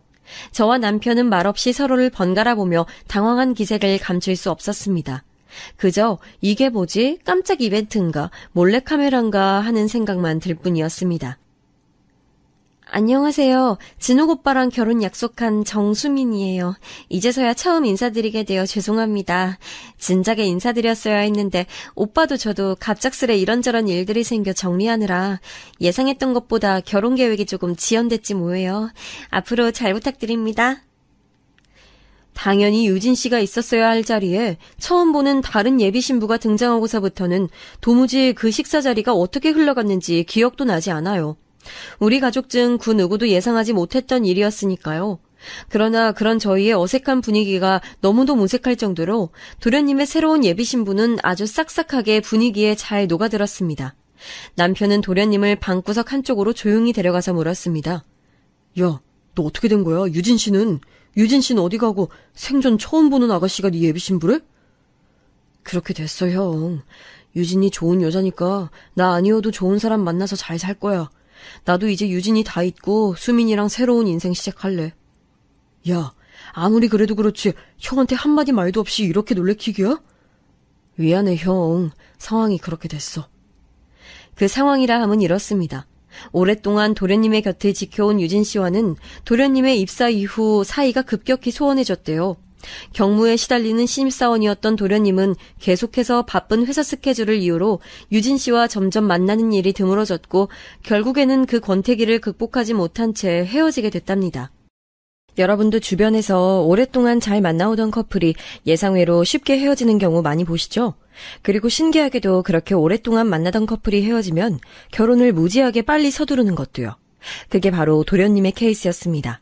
유진 씨와 헤어지기가 무섭게 새로운 사람이랑 결혼을 결정했으니까요. 그리고 그렇게 된 데에는 또 다른 결정적 이유가 있었습니다. 같은 회사에 근무하던 지금의 동서는 도련님이 여자친구가 없는 걸 알고 적극적으로 먼저 대시를 해왔대요. 도련님은 오랜 연애 상대와의 이별의 여파로 당분간 누구와도 만나고 싶지 않다고 했지만 허한 마음을 달랠 길이 없던 와중에 적극적으로 자신에게 다가오는 동서가 싫지만은 않았대요. 뭐 여기까지는 크게 문제가 없어 보이는 일반적인 얘기예요. 하지만 늘 그놈의 술이 문제죠. 어느 큰 프로젝트가 끝난 날 부서 회식 자리를 마치고 도련님은 지금의 동서와 사고를 치고 말았습니다. 진욱 씨, 우리 둘이 한 잔 더 할래요? 오늘 생각보다 회식도 일찍 끝났는데. 아, 우리 아직 단둘이 술자리 하기엔 조금 이르지 않나요? 다음에 더 친해지면 그때 한 잔해요, 수민 씨. 에이, 편의점에서 맥주 한 잔만 간단히 해요. 네? 네? 아이, 얼른요. 아, 참, 그럼 딱 맥주 한 잔만입니다. 그런데 어디 술 기운이 오른 청춘 남녀가 그런 분위기에서 맥주 한 잔으로 마무리가 쉽게 될까요? 그날로 두 사람은 잠자리를 갖게 됐는데 문제는 동서가 그날 사건으로 바로 임신을 하게 됐다지 뭐예요. 평생 말썽 한 번 부리지 않은 도련님이었는데 한편으론 유진 씨와의 이별의 여파가 얼마나 컸으면 그렇게 섣부르게 행동했을까 하는 마음에 짠하기도 했어요. 하지만 이제 어쩌겠어요. 아기까지 들어섰는데 결혼을 서두를 수밖에요. 아니 세상에, 그럼 지금 너희들이 엄마 아빠가 될 예정이라는 거야? 아직 결혼도 안 했는데? 네, 엄마. 경솔했던 건 인정해요. 그래도 요새 아기 낳고 싶어도 임신하기 쉽지 않은 부부들 많다던데 이왕 이렇게 된 거 수민이랑 빨리 결혼해서 아이 낳고 잘 살게요. 그렇게 도련님은 오랜 여자친구였던 유진 씨와의 이별 뒤에 얼마 지나지 않아 새로운 짝인 지금의 동서와 금방 결혼을 했습니다. 아이를 가진 상태였기에 결혼을 더욱더 서둘렀죠. 그런데 의외로 동서는 처음 가졌던 선입견과는 달리 참 괜찮은 사람이었습니다. 시부모님께도 잘하고 손윗동서인 제게도 늘 예의 바르게 대했어요. 계절마다 명절마다 저와 남편에게 좋은 선물을 보내왔고 새로 태어난 아기에게도 좋은 엄마인 것 같았어요. 결혼과 동시에 동서는 회사를 퇴사하고 육아에만 전념했고 서방님은 열심히 새로 태어난 아기와 아내를 먹여 살리기 위해 일했죠. 서방님의 전 여자친구였던 유진 씨를 너무 오랫동안 당연하게 동서가 될 사람으로 생각하고 있어서 그랬는지 몰라도 진짜 동서가 된 이 사람에게 마음을 여는 것이 쉽진 않았는데 이렇게까지 나이스한 사람이면 동서감으로 그리고 서방님의 아내감으로 아주 잘 맞는다는 생각이 들었습니다. 그렇게 저희 집안은 번갯불에 콩 구워 먹듯이 한 서방님의 결혼 때의 급박한 분위기와는 다르게 점점 안정을 찾아가는 듯 보였습니다. 그런데 그렇게 평화롭게만 보였던 저희 집안에 커다란 소식이 하나 들려왔습니다. 바로 서방님 내외가 2년여간의 결혼 생활에 종지부를 찍고 이혼을 한다는 것이었어요. 아기가 이제 겨우 2살 정도밖에 안 됐는데 너무 갑작스런 두 사람의 결정에 저희는 많이 놀랐죠. 너무 급하게 결혼을 했던 탓일까요? 아니, 아무리 급하게 한 결혼이었지만 저는 동서가 참 사람도 괜찮고 제가 본 서방님도 결혼할 때 빼곤 기본적으로 매우 신중한 사람이었는데 거의 통보하듯 시부모님과 저희 부부에게 이혼 사실을 알려오니 적잖이 당황스러웠어요. 내용을 듣고 보니 서방님 내외는 사실 별거한 지 꽤 됐고 지난달에 이혼 재판이 마무리돼서 완전하게 갈라섰다고 하더라고요. 양육권은 동서가 가져가게 됐는데 전 아무래도 뭔가 이상했어요. 아무도 모르게 이혼 소송을 진행한 것도 그렇고 양육권은 왜 동서가 가져가는지 등등 궁금한 게 한두 가지가 아니었죠. 그래서 서방님한테 어찌된 영문인지 따로 물었지만 애초에 너무 섣부르게 결정한 결혼이었고 저와는 맞지 않는 사람입니다. 그래서 서로 각자의 길을 가기로 했어요 라는 말만 남기고 더 이상 얘기하고 싶어 하지 않는 눈치였습니다. 아니 그럼 이제 막 24개월 조금 넘은 서방님 아들 민준이는요? 그리고 애초에 양육권은 왜 동서한테 넘어간 거예요? 자세히 설명 좀 해주세요 서방님. 그렇게 됐습니다 영수님. 더 이상 묻지 말아주세요. 아기랑 애 엄마 다 자기들 알아서 잘 살아갈 거예요. 제가 이제껏 봐온 서방님은 서글서글하고 정이 많은 사람이었는데 그날 마주한 서방님은 찔러도 피 한 방울 안 나올 것 같은 냉혈한의 모습이었어요. 게다가 자기 자식의 양육권을 빼앗겼는데 아무렇지 않아 하다니요. 화목하고 우애가 깊은 집안에서 자란 사람 같다고는 도저히 여길 수 없었습니다. 하지만 두 사람의 결정이고 제가 더 이상 관여하는 것은 오지랖 같아서 더 묻지 않았습니다. 다만 아기 낳고 기른다고 퇴사한 후에 별다른 직업 없이 이혼을 한 동서의 앞날이 걱정되기만 했죠. 그래서 저는 남편과 서방님은 모르게 몰래 동서에게 전화를 해보았습니다. 동서, 어떻게 지내고 있어? 이게 도대체 어떻게 된 일이야? 형님. 동서는 제 전화를 받자마자 한참을 그렇게 울었습니다. 그리고 진정이 좀 됐는지 그제서야 제게 그간의 일을 털어놓기 시작했습니다. 형님, 박진우 그 인간이요 글쎄 저를 두고 바람이 났지 뭐예요? 게다가 그 상대가 누군지 아세요? 저 만나기 전 10년 가까이 사귀었다던 그 옛날 여자친구 있죠? 바로 그 여자예요. 그 옛날 여자친구라고 하면 바로 앞서 초반에 수도 없이 언급했던 유진 씨 한 사람밖에 없었습니다. 서방님과 10년간 연애를 해왔고 당연히 서방님이랑 결혼하게 될 줄 알았던 그 유진 씨. 그 이름 자체도 정말 오랜만에 듣는 건데 그 이름을 동서의 입을 통해서 듣게 될 줄 누가 알았겠어요.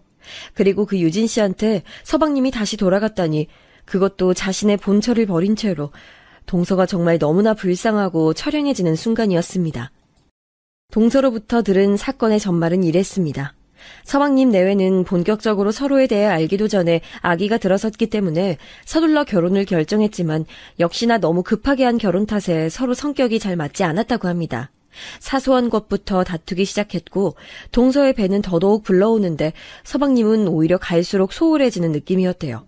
어찌저찌 조카 민준이가 태어나서 육아에 전념하느라 두 사람의 갈등은 잠시 소강 상태가 되는가 싶었지만 그마저도 민준이가 돌이 지나서 걷기 시작할 무렵부터는 서방님은 아예 육아에 손을 떼다시피 했대요. 늘 다정한 제 남편을 쏙 닮은 서방님의 모습만 기억하고 있던 저는 지금 동서가 설명하는 서방님의 모습이 진짜일 거라고는 도무지 믿기지가 않았습니다.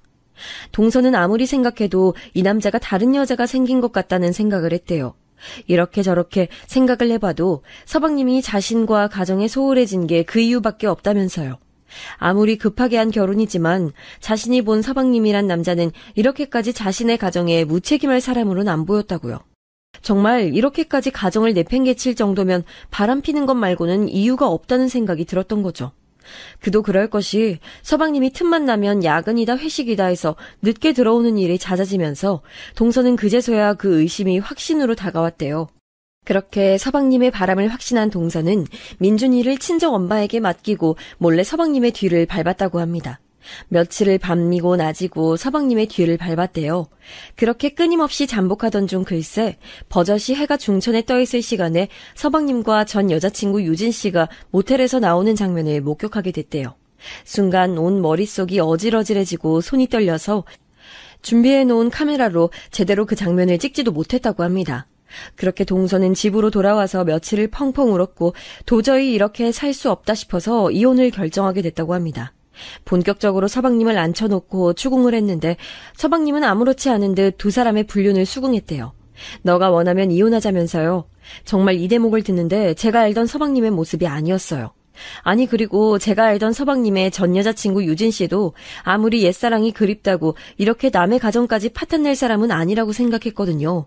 정말 못 믿을 게 사람 속이라는 생각이 들면서 인간이라는 존재에 대해 회의감이 들기 시작했습니다.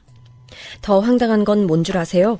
서방님이 변호사를 얼마나 잘 썼는지 동서가 신청한 상간자 위자료 청구 소송이 아예 기각되었다고 하더라고요. 그리고 마지막 희망을 걸었던 재산 분할도 가정주부였던 동서가 자산 증식에 기여한 바가 거의 인정되지 않아 거의 한 푼도 못 받고 민준이와 함께 쫓겨난 것과 다름이 없게 됐대요. 그렇게 현재 친정엄마 집에 얹혀 살면서 하루하루 힘들게 민준이를 키우고 있다고 했습니다. 친정엄마가 낮에 민준이를 봐주는 동안 동서는 돈이 되는 부업이며 알바는 뭐든 다 했다고 해요. 애초에 친정이 여유롭지도 않았고 경력이 단절된 동서를 채용해주는 회사도 아예 없었답니다. 급기야는 여기저기서 돈을 빌려서 육아와 생활비를 충당했는데 그것도 더 이상 감당해낼 수 없는 수준으로 불어나서 정말 다음 달부터는 길거리에 나가 구걸이라도 해야 하는 상황이 됐다고 해요. 오죽하면 불법적인 일을 해서라도 돈을 벌어볼까 하는 안 좋은 생각까지 하게 됐대요. 저는 이 대목을 듣는데 서방님이 많이 원망스러웠습니다. 그래요. 이혼한 전처는 미울 수 있어요. 그런데 사람이라면 자기 자식을 생각해서라도 이렇게까지 이혼하자마자 등 돌리면 안 되는 것 아닌가요? 저는 홀어머니 혼자 저를 어렵게 키우시던 모습이 동서의 모습과 겹쳐서 저도 모르게 그만 논시울이 붉어졌습니다. 동서 힘든 마음 어떤 건지 내가 잘 알 것 같아. 그래도 사람이 죽으란 법은 없으니까 꼭 힘내고 안 좋은 생각하지 말고 참고 견디면 좋은 날이 올 거야. 응? 하염없이 펑펑 울던 동서를 겨우 달래 진정시키고 전화를 끊은 뒤 저는 곧바로 남편에게로 가서 상의했습니다. 오빠, 서방님이랑 동서 얘기 당신은 처음부터 다 알고 있었지? 근데 여보, 정말 미안한데 우리 그 얘긴 더 이상 하지 말자. 자기들이 알아서 할 일이고 이미 법적인 절차까지 모두 마치고 잘 갈라섰잖아. 아니 오빠, 나도 두 사람 일은 더 이상 관여하고 싶지 않아. 그런데 어린 민준이 생각하면 서방님 이렇게까지 하면 안 되는 거 아니야? 왜 내 얘기는 제대로 듣기도 전에 그렇게 막아서는데? 오빠 내가 홀어머니 밑에서 얼마나 힘들게 자랐는지 몰라? 두 사람 일은 두 사람 일이고 저 어린 민준이는 어떻게든 도와야지. 나 2번 얘기 안 한다. 다시는 진욱이랑 재수씨 얘기도 그리고 민준이 얘기도 입에 올리지 마. 이건 경고야. 저는 항상 다정했던 남편의 강압적인 태도에 큰 상처를 받았습니다. 팔은 안으로 굽는다더니 냉정하기 짝이 없는 서방님을 두둔하는 남편의 모습에서 어쩌면 내가 알던 남편도 서방님처럼 찔러도 피 한 방울 안 나올 냉혈한은 아닐까 하는 두려움이 엄습했습니다. 그렇게 저는 불쌍한 동서의 사정과 차가운 남편의 태도 때문에 방 안에 들어가 홀로 눈물을 훔쳤습니다.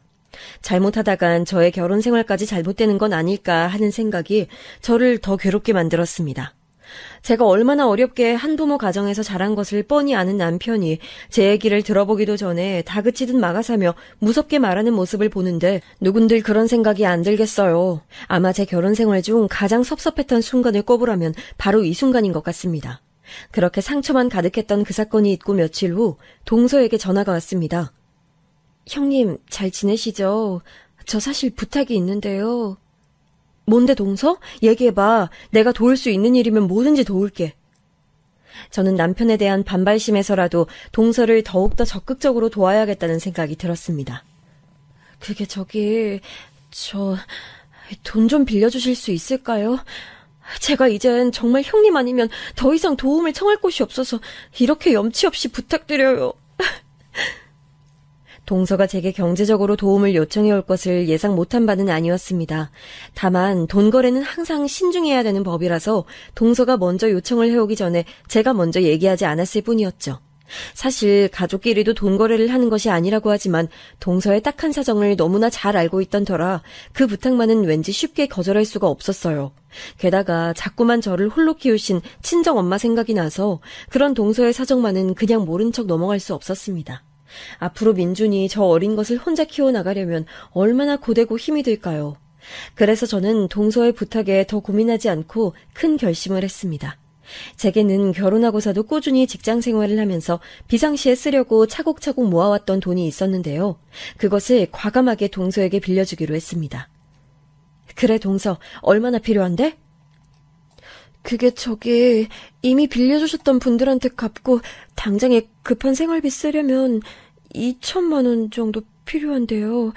그 돈 다 안 빌려주셔도 돼요. 그냥 가능하신 만큼이라도 도와주시면 감사하겠습니다. 알겠고, 계좌번호 불러봐, 얼른. 네? 형님, 진짜 도와주시는 거예요? 정말 감사해요. 정말 감사해요. 저는 동서에게 받은 계좌로 그 자리에서 시원하게 5천만 원을 쏘아줬습니다. 동서가 처음 요청한 2천만 원보다 무려 3천만 원이나 더 많은 금액이었죠. 아니 형님, 저 이렇게까지 필요 없어요. 이게 웬 큰돈이에요. 동서도 알다시피 나도 홀어머니 밑에서 컸잖아. 앞으로 민준이 혼자 키우려면 어쩌면 지금처럼 억울하고 힘든 일 더 많을지도 몰라. 언제든 힘든 일 있으면 연락하고 지금 빌려준 돈은 천천히 갚아. 혹시 민준이 키우면서 더 필요한 거 있으면 또 연락하고. 그리고 오늘 돈 빌려준 거는 우리 애아빠한텐 절대 비밀이다. 형님, 정말 감사해요. 저 민준이 진짜 잘 키울게요. 정말 이 은혜 잊지 않을게요. 5천만 원이라는 큰 돈을 핏줄도 아닌 전 동서에게 빌려주는 것은 쉽지 않은 일이죠. 하지만 저는 제가 한 일이 틀렸다고 생각하지 않았습니다. 오히려 우리 친정엄마 같이 힘든 상황에 처한 사람을 도울 수 있어서 제 자신이 자랑스럽기까지 했습니다. 엄마가 얼마나 힘들게 저를 키우면서 고생하셨는지를 제 두 눈으로 똑똑히 봐왔으니까요. 그리고 적어도 사람이라면 자기 아들을 위해서 이 정도 도움은 전처에게 주는 것이 마땅하지 않나 하는 생각에 냉혈한 같은 서방님이 원망스러웠습니다. 남편도 덩달아 미웠던 것은 더 말할 필요도 없고요. 그렇게 서방님의 이혼 사건은 일단락되어 두 사람은 각자의 삶을 알아서 잘 살아가는 듯 보였습니다. 서방님은 뻔뻔하게도 전 여자친구였던 유진 씨와 아예 대놓고 다시 교제를 하기 시작했고, 동서는 제가 빌려준 돈이 큰 도움이 됐는지 남편과 시댁 식구들 몰래 틈틈이 제게 연락하고 선물을 보내곤 했어요. 하루가 다르게 커가는 민준이 소식과 사진도 보내줬는데 그때는 정말로 마음이 뿌듯했습니다. 얼른 저 불쌍한 동서도 새로 의지할 수 있는 좋은 짝을 만났으면 하는 생각이 들기도 했습니다. 그렇게 모든 것이 다시 평화로워져만 가던 어느 날, 이 모든 제 시댁 스토리에 거대한 지각 변동을 가져올 톡 하나가 저에게 날아왔습니다. 그것은 동서가 제게 보낸 톡이었는데 내용이 조금 이상했습니다. 오빠, 이제 우리 형님한테 저번에 뜯어먹은 5천만 원도 다 써가는데 이번엔 또 무슨 핑계로 전현돈 더 뽑아먹지? 이제 오빠가 머리 좀 굴려봐. 매번 철철이 연락하고 선물 보내고 아주 귀찮아 죽겠어. 저는 그 톡을 보는 순간 그대로 핸드폰을 바닥에 떨궜습니다.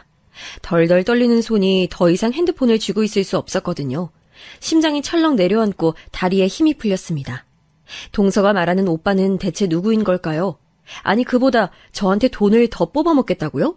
이제껏 저한테 보였던 친절한 모습은 다 거짓이었다고요? 저는 동서가 다른 사람에게 보냈어야 할 그 톡을 제게 잘못 보낸 것을 눈치채고 금방이라도 지워버릴까봐 얼른 캡처를 하고 동서에게 전화를 했습니다. 역시나 예상했듯 동서는 전화를 받지 않았고 전화를 끊고 톡을 확인해보니 동서는 역시나 재빨리 그 톡을 삭제한 상태였습니다. 전화는 받지 않으면서 금세 톡에다가는 한마디 덧붙이더군요. 어머나 형님, 제가 친구한테 톡을 보낸다는 걸 형님께 잘못 보냈었네요. 혹시 읽으신 건 아니죠? 별 내용 아니니까 신경 쓰지 마세요. 저는 그 뻔뻔한 톡 내용에 한참을 멍하니 바닥에 주저앉아 있었습니다. 내가 알던 착하고 가엾은 동서가 알고 보니 꽃뱀과 다를 바가 없는 사기꾼이었다니. 그리고 그 피해자가 나라니. 빌려준 돈 5천만 원보다도 제가 믿고 가엾게 여기며 돌봤던 사람의 실체를 알게 되어 더욱 상처가 됐습니다. 네, 맞아요. 제가 맨 처음에 얘기했던 물에 빠진 놈 구해줬더니 이제는 제 간의 내장까지 다 빼먹으려다가 딱 걸린 그 나쁜 인간이 바로 이 동서예요. 저는 흐트러진 정신을 겨우 부여잡고 동서에게 곧바로 답장을 했습니다. 동서, 이제까지 내가 만만해 보였지? 뭐? 전현한테 돈을 더 뽑아먹어? 야, 인생 실전이야. 조만간 사기죄로 형사고소 들어갈 거야. 콩밥 먹을 준비해라. 그렇게 남긴 톡에 동서는 미친 듯이 제게 다시 전화를 걸어댔지만 저는 일절 받지 않았습니다. 아니, 그날 이후로는 아예 동서로부터 오는 모든 연락을 차단했고 정식으로 고소 절차를 준비했습니다. 그 과정에서 남편에게 지난 일들을 솔직히 털어놨어요. 딱 봐도 이렇게 인면소심을 한 동서에게 당한 것이 저뿐만은 아닐 것 같은데 남편과 서방님도 계속 무언가 숨기는 것 같으니 이참에 다 허심탄회하게 얘기해보고 싶어서요. 그리고 그것이 재판을 진행하는데 중요한 사항이기도 하고요. 제 자초지종을 들은 남편은 펄쩍 뛰며 말했죠. 뭐? 당신 미쳤어? 5천만 원을 빌려줬다고 그 쓰레기 같은 인간한테? 그러니까 처음부터 동서의 실체에 대해서 말해줬으면 좋았잖아. 이미 벌어진 일이야. 나 정식으로 형사고소 진행할 거니까 그동안 나한테 서방님이랑 동서 얘기 안 한 거 있으면 지금 다 얘기해. 정말 미치겠네. 내가 당신까지는 안 엮이게 하려고 일부러 말을 아끼고 있었건만 그 사이에 순진한 당신까지 꼬드겼을 줄이야. 그러니깐 그동안 아꼈다던 그 말이 뭐냐고. 서방님은 갑자기 왜 그렇게 쥐도새도 모르게 이혼한 건데? 이건 당신이 당사자들한테 직접 듣는 게 제일 좋을 것 같아. 어차피 진행 중이던 다른 소송건도 있으니까 잠깐만 기다려봐. 그게 무슨 말이야, 오빠? 다른 소송건이 또 있다니? 남편은 제 말을 듣는 둥 마는 둥 급히 서방님한테 전화를 걸어 자초지종을 설명하더니 오늘 저녁에 저희 집에 유진 씨랑 들르라고 했습니다. 상황을 전해들은 서방님은 퇴근하자마자 지체 없이 유진 씨와 함께 저희 집으로 왔습니다. 유진 씨, 정말 오랜만이에요. 이렇게 다시 만나게 될 줄은 몰랐어요. 근데 오빠, 왜 유진 씨까지 같이 오라고 한 거야? 진우가, 너가 형수한테 그간의 일들 자세히 설명 좀 해줘봐. 형수님, 저도 형 전화 받고 정말 많이 놀랐습니다. 그 나쁜 년이 이제는 형수님한테까지 마술을 뻗치다니. 네, 저도 이제서야 동서가 얼마나 나쁜 년인지 알게 됐어요. 근데 서방님이랑은 도대체 무슨 일이 있었던 거예요? 왜 그렇게 아무도 몰래 이혼을 한 거예요? 그렇게 듣게 된 서방님과 동서의 이혼의 전말은 실로 경악을 금할 수 없었습니다. 처음엔 그저 단순히 동서가 저에게 그랬던 것처럼 서방님에게 기생충처럼 달라붙어서 아무것도 하지 않고 서방님이 벌어다주는 돈으로 호의호식하려는 정도였겠거니 생각을 했는데요. 서방님이 해준 얘기는 이런 것들과는 사이즈 자체가 달랐습니다. 너무나 엄청난 얘기여서 어디부터 어떻게 순서를 정리해서 얘기해드려야 할지 감도 잘 안 오지만 차분히 잘 정리해서 얘기드려 볼게요. 이제까지 청취자 여러분과 제가 알기로는 서방님과 동서는 전 여자친구였던 유진 씨와의 이별 이후에 만나고 관계를 가지게 된 것으로 알고 있었잖아요. 그런데 그게 아니라 동서의 임신이 먼저였습니다. 그러니까 서방님과 전 여자친구 유진 씨가 아직 사귀던 중 서방님과 동서가 잠자리를 가지게 되어 임신을 했고, 그것 때문에 오랜 신뢰를 쌓아온 두 사람의 관계는 파탄이 남과 동시에 서방님은 이미 들어선 아기 때문에 어쩔 수 없이 빠른 결혼을 선택한 거예요. 여기까지 들으면 서방님이 둘도 없는 쓰레기 같지요? 근데 조금만 더 들어보세요. 서방님에게 이미 오래 사귄 여자친구가 있다는 걸 알면서도 동서는 사내에서 노골적으로 서방님에게 심하게 추파를 던졌다고 합니다. 서방님은 이미 사랑하는 여자친구가 있기에 동서에게 눈길 한번 주지 않았지만 초반에 언급했던 회식 이후 두 사람이 잠자리를 가지게 된 날이 사건의 발단이었습니다. 일찍 마친 회식을 빌미로 동서가 서방님에게 맥주 한 잔 더 하자고 제안했던 내용 기억하시죠? 그렇게 문자 그대로 두 사람은 편의점 앞에서 가볍게 맥주 한 캔씩 따서 마셨는데 그 이후로 서방님은 아무런 기억이 나질 않는데요. 눈 떠보니 모텔 침대 위였고 세상 모르고 자고 있던 동서만이 옆에 있더랍니다. 자신이 큰 실수를 저질렀다는 것과 여자친구를 배신했다는 자괴감에 괴로워하고 있을 때쯤 더 상황을 악화시켰던 건 그날 한 번의 잠자리로 동서가 임신을 하게 된 거였어요. 양심의 가책을 크게 느낀 서방님은 유진 씨에게 모든 것을 사실대로 말하고 이별을 통보했다고 합니다. 유진 씨는 그 얘기를 듣자마자 충격으로 실신을 해서 병원으로 실려갔고 다시는 보지 말자며 서방님과 그렇게 영영 헤어졌대요. 서방님은 그 사실이 너무나 창피해서 가족들에게는 유진 씨와 헤어진 이후에 동서와 만나 결혼을 한 것처럼 거짓말을 했지만 사실은 유진 씨를 두고 명백하게 바람을 피운 게 맞다고 이제야 저에게 사실을 말해줬어요. 그렇게 자신이 저지른 실수에 책임을 다하기 위해 억지로 하게 된 결혼에 서방님은 많이 불행했다고 합니다.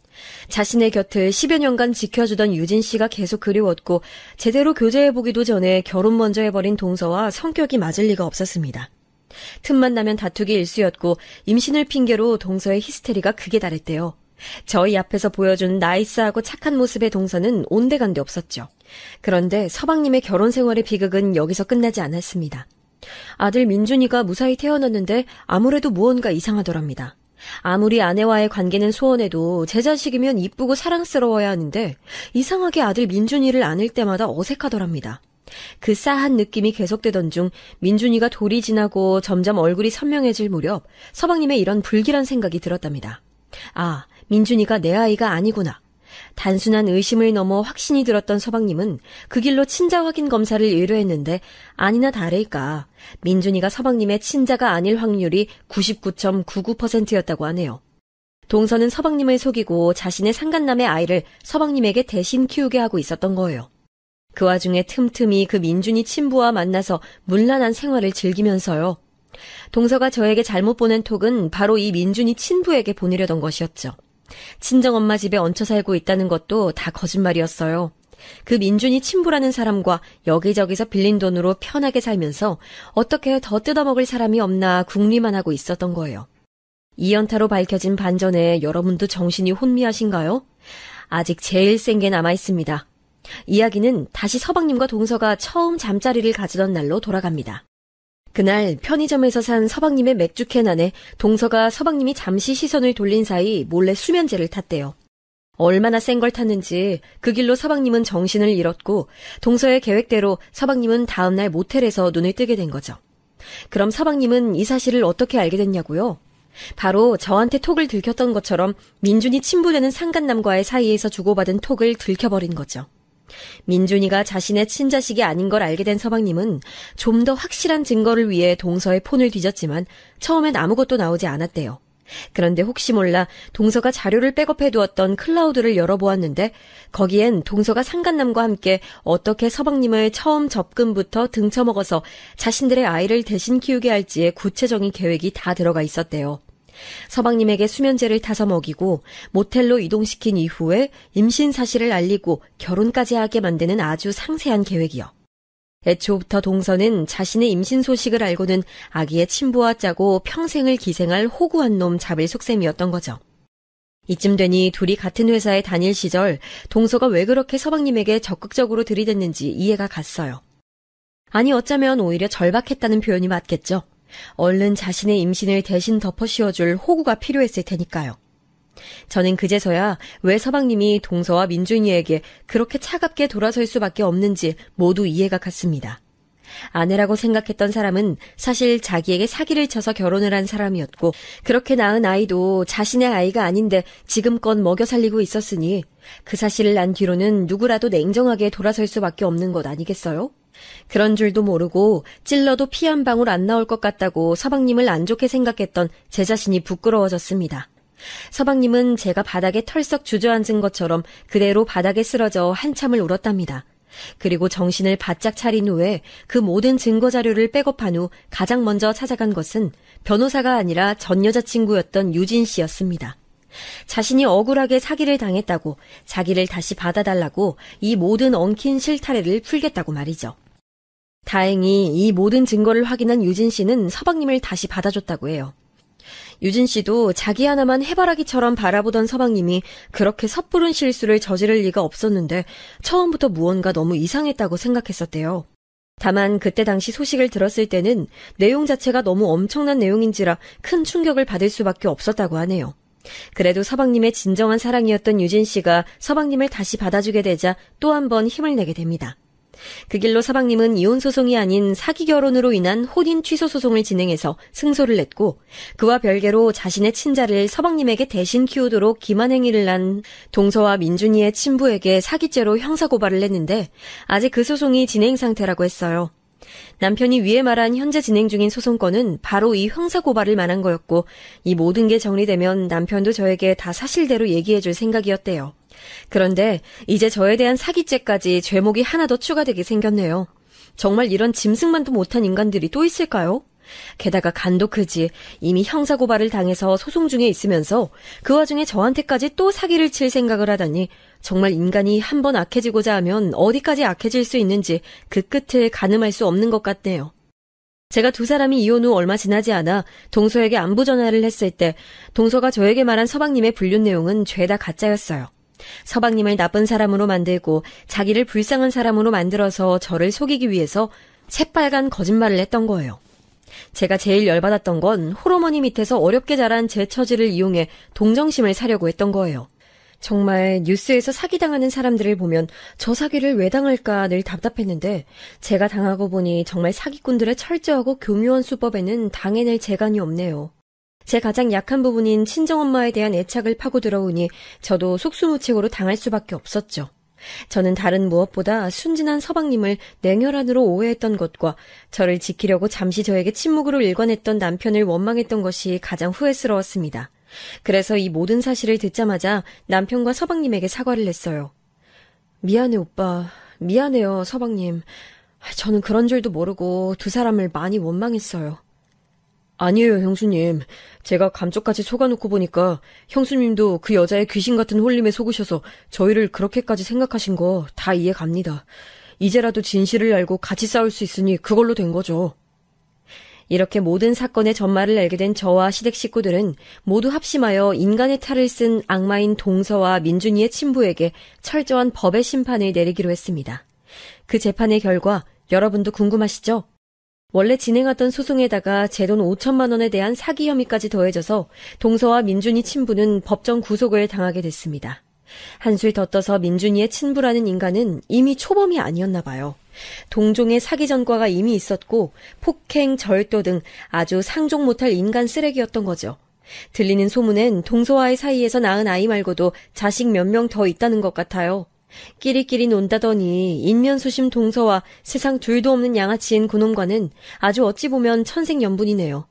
그렇게 펼쳐진 재판의 결과는 너무나 명백하고 공명정대했습니다. 모든 증거가 우리에게 유리했기에 두 사람은 최종적으로 무거운 실형을 선고받았습니다. 제가 마지막으로 동서에게 보낸 톡처럼 아주 콩밥 제대로 먹게 된 거죠. 한 가지 아쉬운 점은 제가 빌려준 5천만 원에 대한 배상은 민사로 현재도 진행 중인데 아마도 다 받아내기는 쉽지 않을 것 같아요. 열심히 모은 돈인데 많이 억울하네요. 인생의 교훈에 대한 레슨비로 생각하고 퉁치기에도 너무 큰 돈 같아요. 열심히 계속 저축해서 우리 아이들 대학 등록금으로 쓰려고 했던 돈인데, 이 사건에서 마지막 남은 한 가지 소원이 있다면 부디 제가 사기당한 금액을 다 돌려받을 수 있었으면 좋겠네요. 아마 사기죄로 저처럼 재산의 피해를 입어본 분들은 제 이런 상황을 공감하실 거예요. 아무리 형사소송에서 승소를 한다 한들 실제로 빌려준 돈을 민사소송으로 다 돌려받아내기가 쉽지 않다는 것을요. 그렇기에 더더욱 이 사회가 사기범들에 대해서 무거운 형벌로 대응해야 한다고 생각합니다. 남의 눈에 피눈물 흘리게 만든 나쁜 놈들을 절대 그냥 호의호식하면서 살게 해선 안 되죠. 요즘도 가끔씩 뉴스에 들려오는 사기범들에 의한 피해 사례를 볼 때마다 정말 남일 같지 않아서 가슴이 많이 아픕니다. 게다가 저희 가족에게 이번에 일어난 사건은 단순히 경제적인 피해를 입은 것뿐만이 아니라 서방님 한 사람의 인생이 송두리째 파탄이 날 뻔했으니 정말 저런 인간들은 평생 감옥에서 썩었으면 좋겠습니다. 그렇게 대부분의 재판은 마무리가 됐지만 이 모든 과정이 서방님도 저도 그리고 우리 가족 모두 정말 쉽지 않은 시간들이었습니다. 팔자에도 없던 금전 사기 피해의 형사소송까지 그리고 서방님의 혼인 사기까지요. 정말 다시는 겪고 싶지 않은 끔찍한 기억들입니다. 앞으로는 정말 우리 가족들에게 좋은 일만 가득했으면 좋겠어요. 얼마나 좋은 일들이 가득하려고 이런 무시무시한 일들을 겪었나 싶어요. 이 사연이 듣는 여러분들도 저희 가족의 앞날에 좋은 일만 가득하길 꼭 축복해 주시면 감사하겠습니다. 어쨌든 그렇게 거센 폭풍우가 불어닥쳤던 저희 집안도 이제 하나하나씩 정리가 되어갑니다. 재판 일정 때문에 미뤄왔던 서방님과 유진 씨는 지난 수많은 시련의 세월을 뒤로하고 올 봄에 결혼을 하기로 약속했습니다. 사실 원래 이렇게 됐어야 하는 그림인데 말이죠. 이제 유진 씨가 아니라 동서라고 불러야겠네요. 제 진짜 동서요. 정말 이렇게 가족 구성원 한 명 한 명 뜯어놓고 보면 정말 다 착하고 좋은 사람들밖에 없는데 왜 세상은 이렇게 착한 사람들은 그냥 놓아두지 않는지 모르겠어요. 오히려 세상은 그런 저희 같은 사람들을 호구라고 부르더라고요. 정말 정신 바짝 차리고 살지 않으면 순식간에 호구가 되는 이 세상이 무서울 뿐입니다. 무엇보다도 슬픈 건 저도 이 사건 이후로 사람을 잘 믿지 못하게 됐어요. 누군가 저에게 도움을 요청하거나 필요로 하면 이 사람이 왜 나에게 이런 부탁을 하지? 혹시 나를 이용해 먹으려고 하나 하는 생각부터 하게 되는 저 자신을 보면서 많이 놀란 적이 한두 번이 아닙니다. 저는 늘 사람을 좋아하고 잘 믿고 그렇게 살아왔던 사람인데 이렇게 변해버린 제 모습을 보니 많이 슬프고 과연 이 상처가 아물기는 할지 걱정도 많이 됩니다. 아마도 어쩌면 저보단 서방님의 상처가 더 크겠죠? 운명의 사랑을 잃을 뻔했고 그것도 모자라 남의 자식을 대신 키우는 큰 사기를 당할 뻔했으니 사실 서방님이야말로 이 사건의 가장 큰 피해자죠. 오히려 그 모든 분노의 과정을 꾹꾹 눌러 참고 법의 심판에 온전히 맡긴 서방님의 인내에 존경심까지 들 정도입니다. 아마 웬만한 사람들이었으면 재판에 가기도 전에 무슨 사달이 났어도 크게 났을 거예요. 뉴스에 자주 나오는 복수심에 의한 흉악범죄 같은 사건들처럼요. 문득 이런 얘기가 생각나네요. 포유류의 수컷이 가진 가장 큰 두려움 중 하나는 내 자식이 아닌 남의 자식을 그 사실을 모른 채 대신 기르는 것이라는 얘기를 들어보신 적 있나요? 저도 예전에 어떤 다큐멘터리에서 본 내용이에요. 어쩌면 그런 두려움이 있기에 더더욱 동물들은 그렇게 치열하게 영역 싸움을 해서 그것을 차지하고 자신의 세력을 출산을 통해 넓혀가는 것일지도 모르겠어요. 자신들의 소중한 것을 지키기 위해서 말이죠. 여러분도 혹시 저희 가족처럼 소중한 것을 잃어버리거나 잃어버릴 뻔한 경험을 하신 적이 있나요? 정말 겪어보지 않은 사람은 상상도 하지 못할 아픔일 거예요. 혹시라도 지금 이 순간에도 소중한 것을 빼앗겨 그것을 되찾기 위해 싸워나가고 계신 분이 있다면 제가 온 힘을 다해 응원합니다. 반드시 되찾게 될 것이고 반드시 승리하시게 될 거예요. 저는 이만 새로 맞이할 동서의 신혼집 가구를 같이 보러 가기로 해서 이쯤에서 인사를 드려야 할 것 같네요. 그럼 여러분 모두 좋은 하루 보내세요.